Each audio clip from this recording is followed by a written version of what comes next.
Shalom, salam damai sejahtera Bapak-bapak, Ibu-ibu, dan saudara-saudara. Kita bertemu lagi di dalam acara renungan pagi Embun Sorgawi.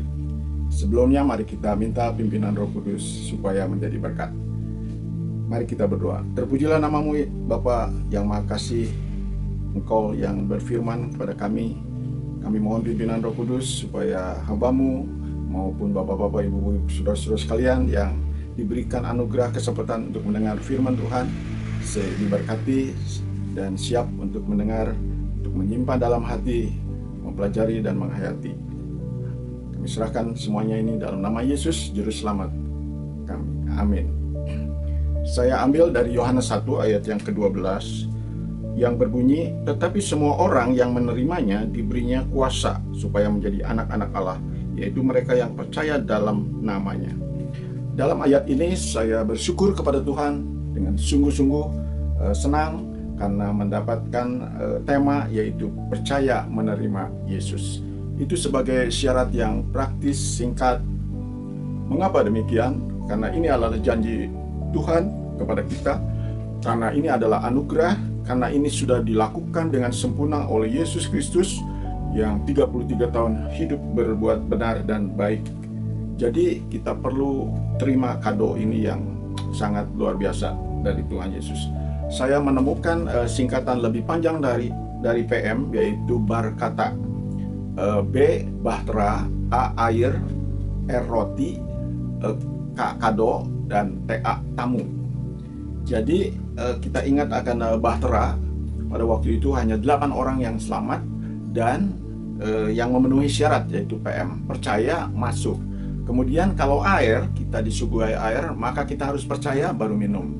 Juga roti, harus percaya dan makan. Kado, kita percaya menerima, cocok dengan ayat ini. Ayat sebagai kado keselamatan, jadi anak-anak Tuhan. Kemudian tamu, kita percayai, baru kita mengundang masuk ke dalam hati kita. Kalau di rumah sakit ada UGD, yaitu unit gawat darurat. Tetapi di hati kita ada GD. Dalam Markus pasal 7 ayat 21-23, semua dibeberkan isi hati kita, yaitu gudang dosa.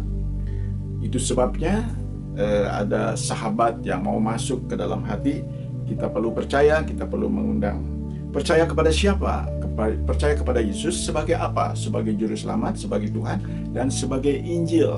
Kita tahu bahwa kitab Injil ada 4, Matius, Markus, Lukas, Yohanes, dan artinya ada 10. Jadi kalau kita percaya, kita perlu percaya Yesus itu lahir, Yesus itu dibesarkan, Yesus itu disalib, Yesus itu mati, Yesus dikubur, Yesus bangkit, Yesus naik ke surga, Yesus menyediakan tempat buat kita orang yang percaya menerima Yesus.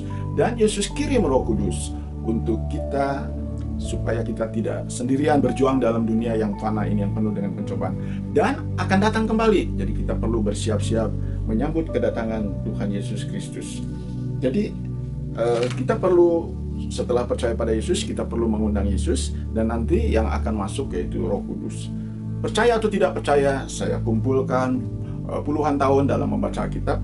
Saya menemukan satu lembar, setelah saya catat satu persatu, yaitu Roh Kudus itu 70 amples. Saya mau bocoran 3 kepada Bapak-bapak, Ibu, Saudara, dan yang lainnya kiranya mencari sendiri, atau nanti suatu waktu minta pada saya satu lembar 70 amples. Ya, diambil dari Yohanes 14 ayat 26, dikatakan bahwa Roh Kudus itu akan menghibur, akan mengingatkan kita kalau kita lupa, dan yang hebat lagi yaitu akan mengajarkan segala sesuatu.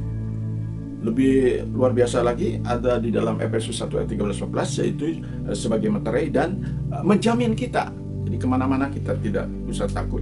Nah, jadi kalau kita sudah percaya, kita terima keselamatan menjadi anak Tuhan, kita tidak sendirian, kita perlu ada singkatan yang baru selain PM, yaitu BPBS. Artinya bersyukur plus BS, bukti syukur.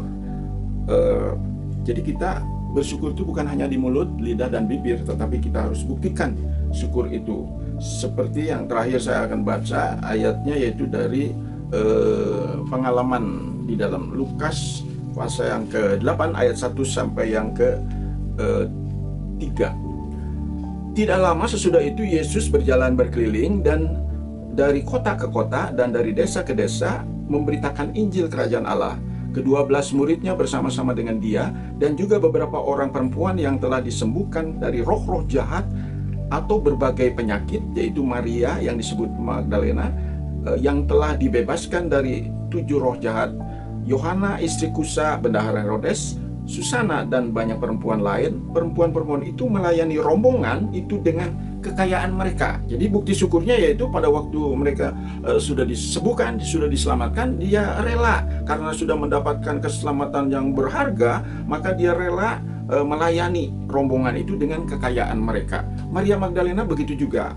Pada waktu dia membuktikan syukur, yaitu memberikan minyak nawastu dan mencuci kaki Yesus Kristus. Nah, itulah yang perlu kita pelajari bersama-sama. Mari kita percaya menerima Yesus dan juga kita bersyukur plus PS, bukti syukur. Kiranya firman ini akan menjadi berkat dan juga terus kita keliling menyampaikan Injil itu supaya ada banyak orang yang diselamatkan. Mari kita hayati lagu ini.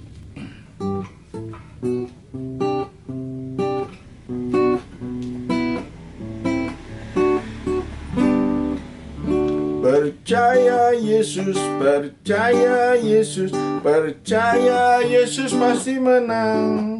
Menerima Yesus, menerima Yesus, menerima Yesus diselamatkan. Oh, haleluya, puji Tuhan, anugerahnya sangat besar. Oh, karena iman diselamatkan, bukan amal perbuatan.